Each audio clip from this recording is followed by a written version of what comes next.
Hey everyone, welcome back. It's time to learn how to make your photos take up less storage space on your iPhone or iPad. To prevent photos and videos from clogging up your precious storage, iOS comes with a super handy feature called Optimized Storage. It is designed to work with iCloud photos and replaces full resolution photos on your iOS device with smaller device-sized versions that take up a lot less storage space. That's it, let's get started. So first off, launch the Settings app on your iPhone or iPad.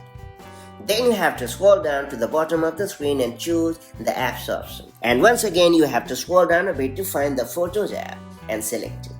And then you have to make sure that the iCloud Photos toggle is enabled. And then you have to turn on the toggle right next to Optimize iPhone or iPad storage, and that's about it. From now onward, your full resolution photos will be automatically replaced with smaller versions that will capture a lot less storage space on your device. And yes, the full resolution images remain off device in iCloud, so don't worry about that at all. If this guide has helped you fix the issue, don't forget to like, subscribe, and hit the bell icon for more such handy iPhone and iPad tips and tricks. And besides, if you have any questions, make sure to leave a comment as well. Thanks for watching. Take care. Bye-bye.